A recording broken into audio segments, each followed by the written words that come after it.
All right, welcome into Gridiron Icon, the podcast. Welcome back. I am joined by my better half and partner in crime, number 88, Preston Denard. How are we, man? Man, I'm outstanding. So glad we're back at it again. And we got some Oof. good topics to talk about. And it's still cold here in Albuquerque, New Mexico. Oof. It's freezing here. It's Well, freezing here. Yeah, we've had snow all week, which is insane. oh, yeah. Well, I was supposed to go to Colorado, and it is pretty snowed in. So Yeesh. not going. I'm off to Chicago in a few weeks, and I'm hoping that I'm just going to get fat eating a lot of good food. So here's the good weather. My Okay. goodness, man. Well, for those watching on our YouTube channel, I'm loving that sweatshirt, the classic Los Angeles Rams look, the horn that never should have been doctored, the classic colors. I feel nostalgic tonight, and I know that we've got some really cool and fun stuff to do, and then we're going to start implementing some of our new features, including trivia time with Preston. We're going to give it a way cooler name at some point and move into our live stream type stuff that we've been talking about for a long, long time. But this week, coming off the heels of, it's the NFL offseason. Here we go. We don't even have fantasy football to talk about, but we do have the NFL Combine, which just concluded over the weekend. And I got to tell you, and I'm going to admit to you, don't laugh at me, I'm a junkie for that thing. I watched all 3 days. What does that say about me? Well, it says you're not me because I ain't watching it. Well, there I you know what's go. expected. I know what they need to do. It's probably fun to see a bunch of guys run around, but I've seen that too much in my career.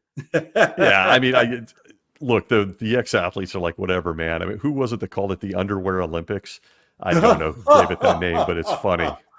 It's funny. It is funny. I'll tell you, I'm a junkie. I love that stuff. Maybe it's my generation or the fact that I'm just a big fan, but some pretty interesting things came out of that combine, and I couldn't help but think not only about some of the players, which we may or may not get into, but just the whole dynamic surrounding that thing and how much it has changed, Yes. even in the Yes. last 10 years. But what is it? The NFL Combine back in the day, did it even exist? Did you or anybody get an invite to anything similar? I don't even know when the NFL Combine started. You know what? Believe it or not, it sure wasn't happening when I was in school, and that was You back in don't the think early so? 70s. Okay. What they used to do back in those days was they would come out in great numbers, spring ball. That's when their, combine started. And they would actually watch you in spring ball. And then after practice, they would run guys through different kind of activities and drills and so on. Wasn't a lot like they do at the combine. It wasn't that extreme, but they did have to put you through some kind of ropes in order to gauge and get an idea. That's why they all went out during spring ball to take a look at a young man who was going into an eligible year to be drafted. Okay, so it was probably back in the day, it was probably more like today's pro days where Yeah. 10 scouts would pop out to, in your case, New Mexico. Hmm. They'd put you through a 40, a Yeah. gauntlet, toss the ball around a little Yeah. bit. Yeah. Interesting, man. What do you think of this process as pertains to the on the field product? I mean, there's a lot of controversy around should they even run 40 times? A couple of the linemen got hurt. Yeah. I Yeah. don't know if you Yeah. caught that over the weekend. I Yeah. even watched the offensive linemen. And to the point of Daniel Jeremiah and Rich Eisen, some of the guys that were hosting the show, what do we do when have an offensive lineman run 40s? I Like, in know. what I part of know. the game are they running a 40-yard dash? But what do you think of the combine as relates to drafting a player on the field? Well, I'm probably one of quite a few that not really excited. I'm not going to spend a weekend to fly out to Indianapolis or wherever and watch guys do what they do. Um, you can do the same thing in college. I don't know why. I don't know why the combine is a big thing, but now people can somehow be a part of it. But it's another marketing arm.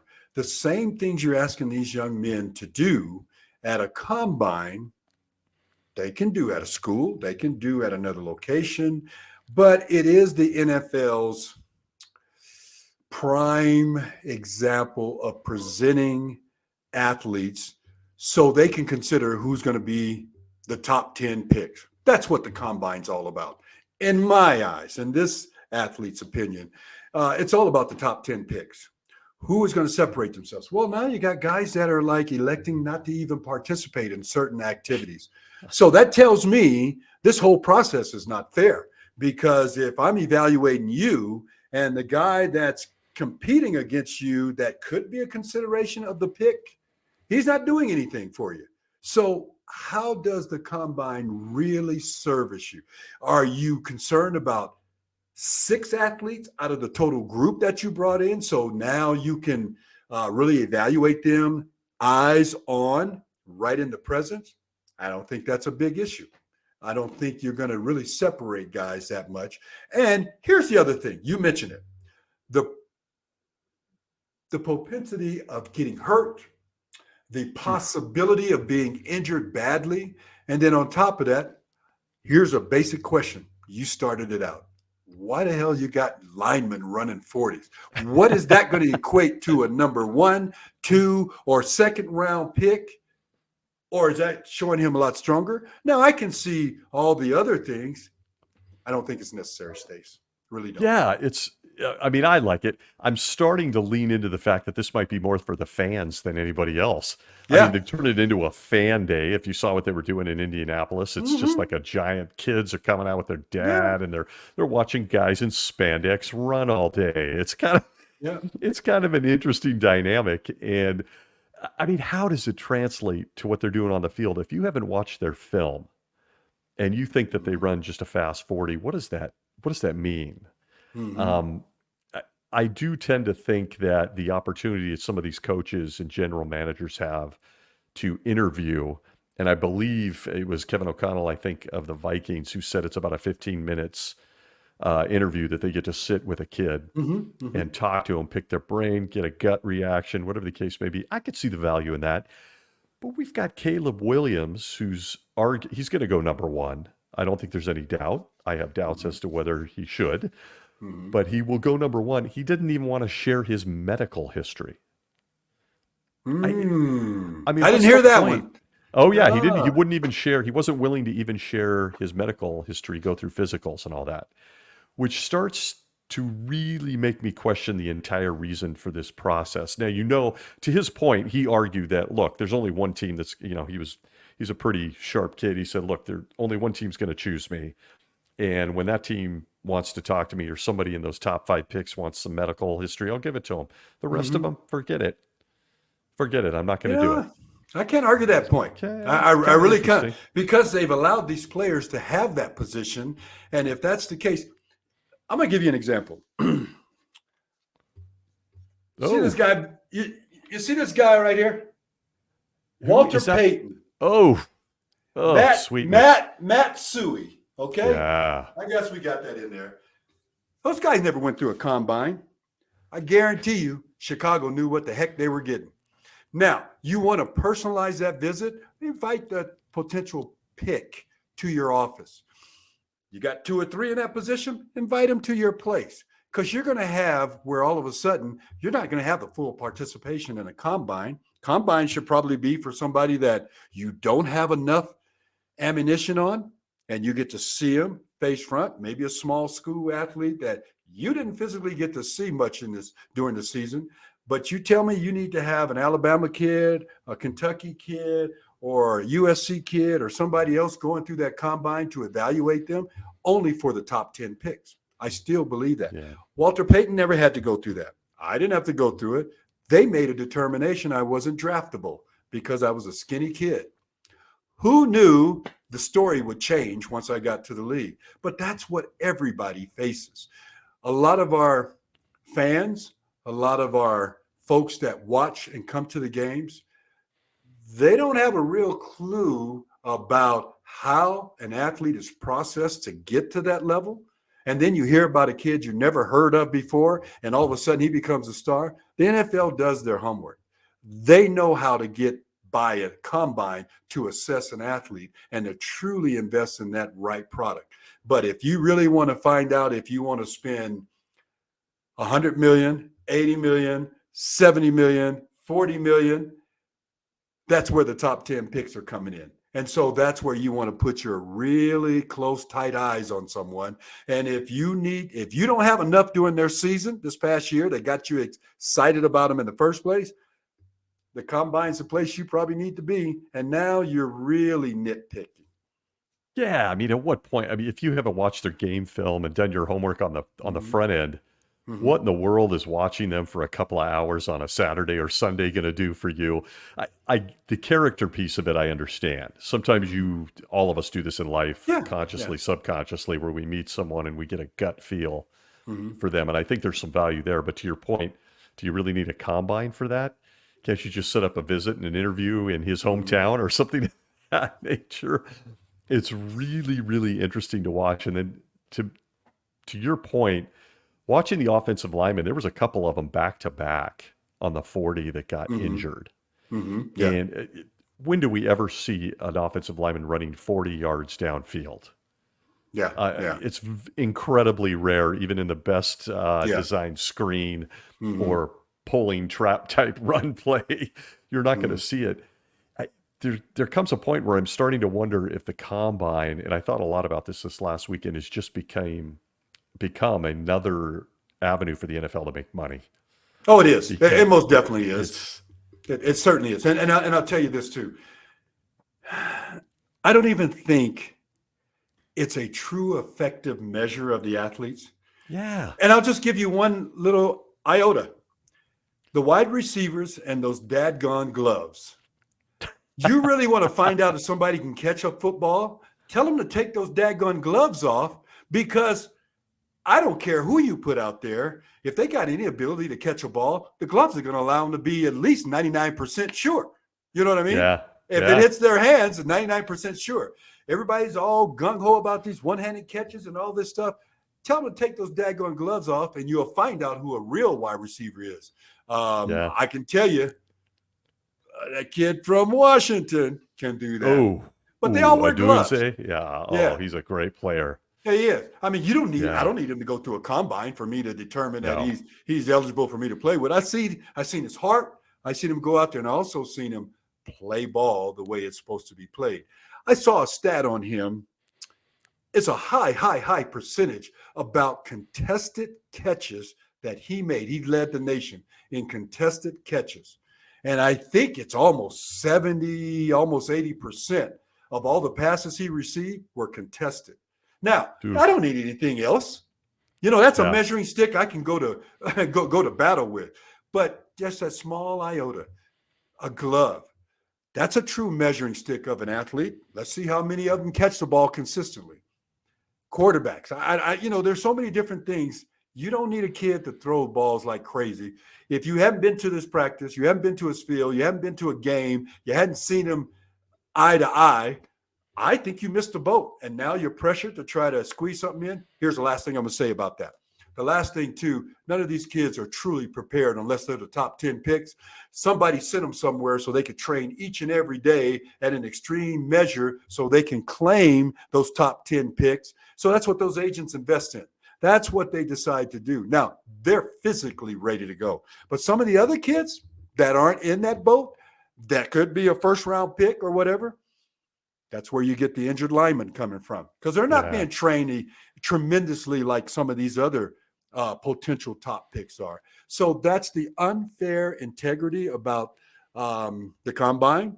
I don't think it's fair to each and every athlete in each and every position. Yeah, I completely agree. If a player running a 40 in a controlled environment versus 40 yards at their fastest during a ball game, it's not comparable. Let me toss this out at you, and I toss this out to anybody listening as well. Does it make more sense to you, to your point, you've got a combine where they fly all these kids in, it's invitation only, so it's not like you can work your way into it, invitation only. They fly in these kids that are quite obviously going to be chosen in the NFL draft. The first 3 to 4 rounds, I think in most cases, being generous. Doesn't it make more sense to you that if you're going to hold a combine like this, why don't you invite a bunch of kids that are on the bubble that you're just not sure about. Like they don't have enough game film. They were highly recruited at a high school. They were a 5-star recruit, but only played sparingly at Alabama. Wouldn't it Mhm. make more sense to invite those types of athletes to perform in that kind of an environment aside from the kids you already know are going to go? I've never. No, What? no, because you Whoa. can invite them to free agents camp. You can Well, bring them true. in early, away from the combine that's only geared for those high level picks. So all the others, they're going to make a quick decision immediately. It could be a blessing for some of those kids who will go in there and compete at the highest level because of the nature of the competition they're going up against. Oh, you'll get great performances out of these kids. But the NFL is already predetermined by way of the special invite, those kids. And again, I say it's only for the top 10 picks. Now, you may say, oh, yeah, after the first one goes, it's easy. But at this point, those first top 10 teams don't know who they're going to pick. They can assume Caleb's going to go number one, but there's a bunch of jockeying going on. But you're talking about those kids that truly deserve a good look. If they haven't done before the combine, and maybe said, let's invite this kid and bring him in. He might be a different story. But when they bring him into their actual programs, their camps, that's where they're going to see these marginal players or bubble players that they want to get a peek at. Because what they're going to do is watch them compete at their practices against other kids that they're taking a look at, and also the draft picks. The greatest thing that ever happened for me is I was invited not to a combine, not drafted, but I was invited as a free agent, went to a free agent camp in May after the draft. And then a couple of days later, the draft picks came in, got to compete against them, and must have shown my stuff because they asked me to stay when the vets came in. That's where guys like me and those bubble guys got the opportunity to do something. That's the same process it is today, because they're going to invite those kids to their training camps and to their mini camps to get a good eye and a good look at them. And then all of a sudden, those 4 we want to invite to training camp, or those 7 or those 10, because it'll be 80 some guys that'll be out there. And you just go through it and you choose the best of the crop. That's where they do it. The combine, gosh, you can have 1 million kids there. You'll never get through them in a couple of days, right? But Yeah. there are some I mean, you never processes. would. Oh, yeah, you never would. And Yeah. then what about those surprises? That never heard of this kid. Where's he from? Well, that's because, exactly my point. Yeah. yeah. Well, they know where to go get them. That's one thing for sure. They know where to go find them. But the combine is not the determining factor of their transition. They won't make that part of their transition. What do you think that you made me think of an example to support your point, what you just said, when I take a look at Trey Lance versus Brock Purdy. Mm-hmm. Trey Lance was at the combine. Brock Purdy, I don't believe was. He may have been. I'm saying that I don't uneducated. recall. Yeah. But I'll tell you what, he barely got drafted. He was the last pick in the 7th round. Oh, yeah. And he played in a Super Bowl just a few weeks ago. Mm-hmm. It's an interesting piece of that. Those free agent camps, when they come out, the draft ends, and you see these guys scrambling to call up 10 or 15 kids that their scouting team really believed in and pounded the table for, but did not get drafted. That's when you believe the more critical part of the evaluation and opportunity exists. Mm-hmm. Mm-hmm. Interesting. And you know what? I do think there's one line item that they don't measure. And I think it's a high quality of an athlete in how they perform, because emotions is involved in it, right? When you're playing. Well, I don't see any testing or anything relative to measuring this puppy here. Heart. And I'm not talking about that helmet. I'm talking about that heart that's inside there. Yeah. That's the true difference of a ball player. He could be the most talented kid to come out of college, and he could probably be a high pick, but he probably is not like that young man who just desires to be a part of it and is very competitive, and all of a sudden gets an opportunity as a free agent to go in and to show his stuff. You'll find a true veteran out of that action because they're focused, they're zeroed in, and they're determined because you overlooked me. You thought I wasn't good enough. And now I'm driven to prove you wrong. A lot of guys have made it that way. Yeah.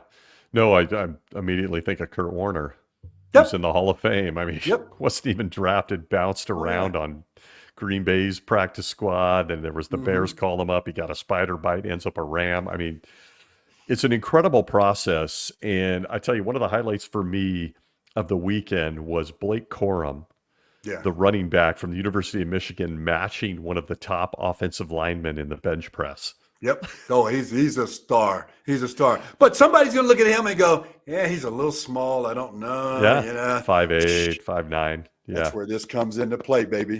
Because Yeah. he's a baller. I mean, I've watched this kid through his career. He's a baller. I Yeah. mean, he's a leader that I would follow as an athlete. And Yep. so you that's one thing you can't judge, you can't measure, but if they could measure a quality about an athlete, that's the one. That's the one I know that, okay, I need a difference maker. Who can I depend on, count on? Oh, he can run a 4.2, but he ain't got no heart to finish the play if he's beat, or he'll give up, whatever it might be, because it's still the individual. It's still Yeah. the character of the athlete that we're talking about. When are we going to see that dynamic flip? I mean, to your point, you look at a guy like Julian Edelman or Brock Purdy or Kurt Warner, guys that just put it all out there, end up Super Bowl MVPs or in the big game or in the Hall of Fame. And then you've got a guy, and I'm not picking on him for anybody listening, I'm not picking on him, but you've got Trevor Lawrence in Jacksonville. Yeah. He came out, people were tanking for Trevor, and he has not shown he's certainly not an upper tier quarterback in the NFL. I wouldn't say top 10. And then he was also very, to your point about heart, he was pretty open about the fact that, football's okay. It's okay. And then they still drafted him number 1. Brock Purdy, 7th round, is in the Super Bowl. Yeah. But you have to understand this. So let me put some reality to that statement. Please. As a response. Brock Purdy got some ballers around him. Oh, he does. Yeah. Trevor Lawrence, he's got some athletes. He don't have the ballers that Brock. Valid point. Anybody that came in his shoes would be able to realize the ability to have success right away because you just look around you. Now, I say that loosely, but that is a real factor when you talk about the dynamics with Trevor, and then you got Purdy over here. Those dynamics are totally different. And you look at,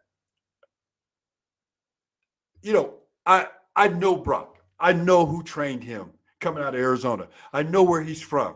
So I know he got quality training.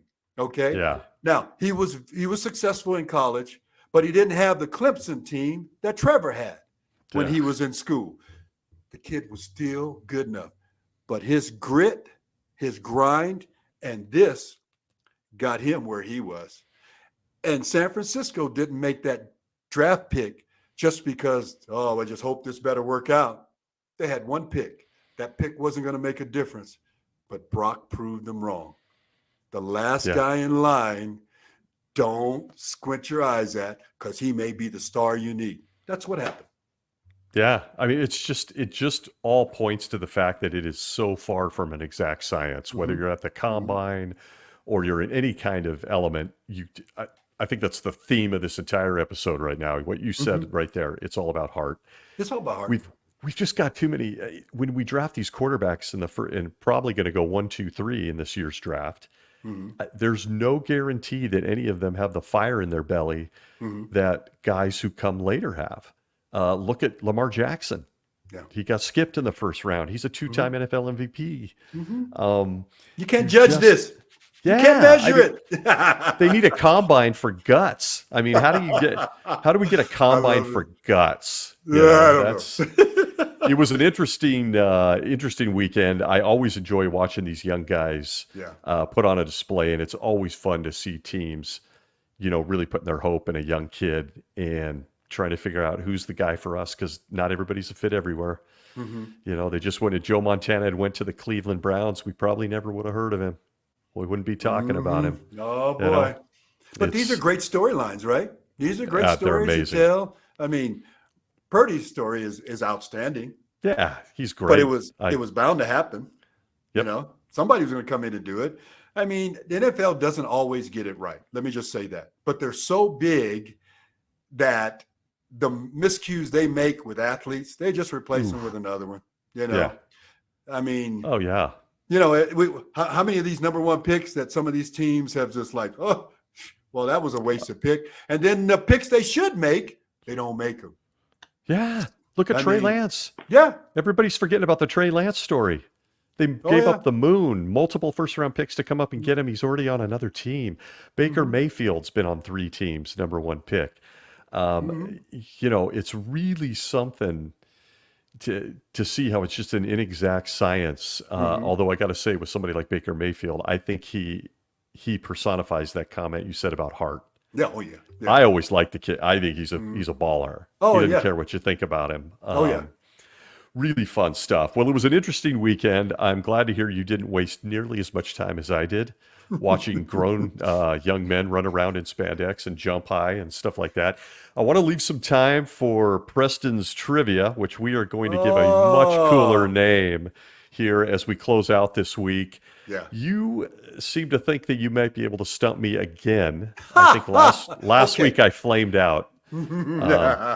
So go ahead and hit us. And if you're listening in on the social media or anywhere else, feel free to pop in with your own comment here. Okay, Preston, give it to us. All right. So I do this for every little football group that I speak to, high schoolers, college, youth groups, and all that.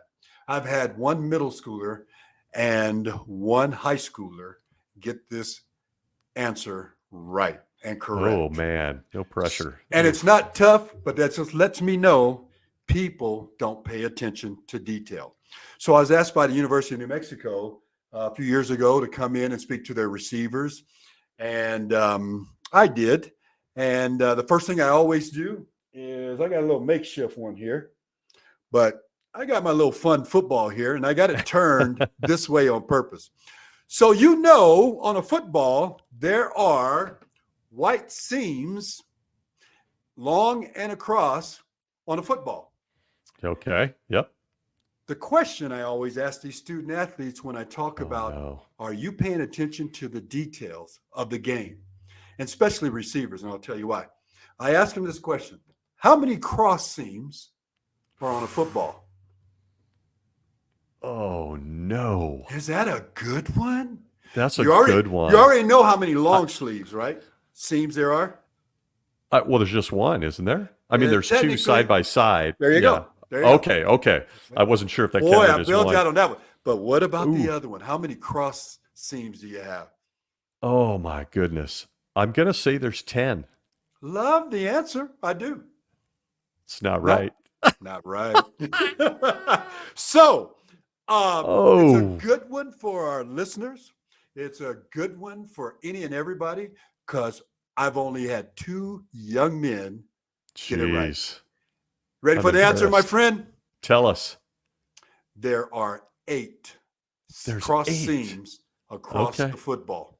Every football is the same. Okay, whether it's Spalding, Wilson, whomever it is, it's the same.